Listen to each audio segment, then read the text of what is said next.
ಇಲ್ಲಿ ಹೀರೆಕಾಯಲ್ಲಿ ಸಿಪ್ಪೆಯಲ್ಲಿ ಚಟ್ನಿ ಮಾಡೋಣ ಅಂದ್ಬಿಟ್ಟು ಹೀರೆಕಾಯಿ ಎಲ್ಲ ತೆಗೆದಿಟ್ಕೊಂಡು ಸಿಪ್ಪೆ ಎಲ್ಲ ಬಿಡಿಸಿ ತೊಳೆದು ಇಟ್ಕೊಂಡಿದ್ದೀನಿ.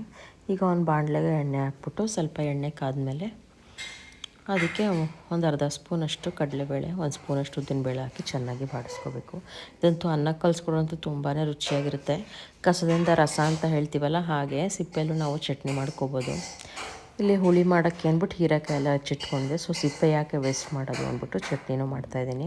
ಒಂದು ಈರುಳ್ಳಿ ಮತ್ತು ಟೊಮೆಟೊ, ಹಸಿಮೆಣಸಿನ್ಕಾಯಿ ಮತ್ತು ಸಿಪ್ಪೆನೂ ಹಾಕ್ಬಿಟ್ಟು ಚೆನ್ನಾಗಿ ಬಾಡಿಸ್ಕೋಬೇಕು. ಸ್ವಲ್ಪ ಹಸಿ ವಾಸನೆ ಎಲ್ಲ ಹೋಗಬೇಕು. ಹೀರೆಕಾಯಿ ಸಿಪ್ಪೆನೂ ಸ್ವಲ್ಪ ಎಣ್ಣೆಲಿ ತುಂಬ ಹೊತ್ತು ಬಾಡಿಸ್ಬೇಕಿದು, ತುಂಬ ಮೆತ್ತಗಾಗೋ ತನಕ ಬಾಡಿಸ್ಬೇಕು. ನಾನು ಈರುಳ್ಳಿ ಟೊಮೆಟೊ ಹಾಕ್ಬಿಟ್ಟು ಟ್ರೈ ಮಾಡೋಣ ಅಂದ್ಬಿಟ್ಟು ಹೇಗೆ ಬರುತ್ತೆ ಟೇಸ್ಟು ಅಂತ ಟ್ರೈ ಮಾಡಿದ್ದೀನಿ. ಇಲ್ಲಾಂದರೆ ಬರೀ ಹೀರೆಕಾಯಿ ಸಿಪ್ಪೆಲ್ಲೇ ನಮ್ಮ ಮನೇಲಿ ಈರುಳ್ಳಿ ಟೊಮೆಟೊ ಏನೂ ಹಾಕಲ್ಲ, ನಮ್ಮ ಅಮ್ಮ ಎಲ್ಲ ಮಾಡೋದು. ಅಂತೂ ಅನ್ನಕ್ಕಂತೂ ತುಂಬಾ ಚೆನ್ನಾಗಿರುತ್ತೆ. ಕಲ್ಸ್ಕೊಂಡು ತಿಂದರೆ ಒಂಚೂರು ಮೇಲೆ ಕಡಲೆಕಾಯಿ ಎಣ್ಣೆ ಹಾಕ್ಕೊಂಡು ತಿನ್ನೋಂತೂ ರುಚಿನೇ ಬೇರೆ ಇರುತ್ತೆ. ಮತ್ತು ರೊಟ್ಟಿ, ಚಪಾತಿ, ದೋಸೆ ಯಾವುದಕ್ಕೆ ಬೇಕಾದ್ರೂ ಹಾಕ್ಕೊಂಡು ತಿನ್ಬೋದು ನಾವು. ಸೊ ಈಗ ಚೆನ್ನಾಗಿ ಬಾಡಿಸ್ಕೊತಾ ಇದ್ದೀನಿ.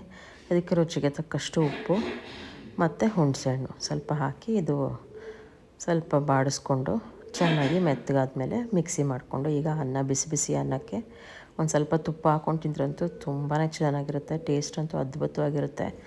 ನೀವು ಎಲ್ಲರೂ ಒಂದು ಸತಿ ಟ್ರೈ ಮಾಡಿ ನನಗೆ ಕಮೆಂಟ್ ಮಾಡಿ ತಿಳಿಸಿ ಹೇಗೆ ಬಂದಿದ್ದು ಅಂತ.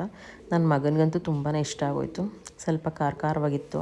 ಸ್ವಲ್ಪ ಮೆಣಸಿನ್ಕಾಯಿ ಒಂಚೂರು ಮುಂದೆ ಹಾಕ್ಕೊಂಡ್ರೆ ಇದಕ್ಕೆ ಚೆನ್ನಾಗಿರುತ್ತೆ. ಯಾಕಂದರೆ ಅನ್ನಕ್ಕೆ ಕಲಿಸ್ಕೊತೀವಲ್ವ ನಾವು, ಅನ್ನಕ್ಕೆ ಕಲಿಸ್ಕೊಂಡ್ರೂ ಚೆನ್ನಾಗಿರುತ್ತೆ, ಇಲ್ಲ ದೋಸೆಗೂ ಚೆನ್ನಾಗಿರುತ್ತೆ. Thank you for watching. ಜೈ ಶ್ರೀರಾಮ್.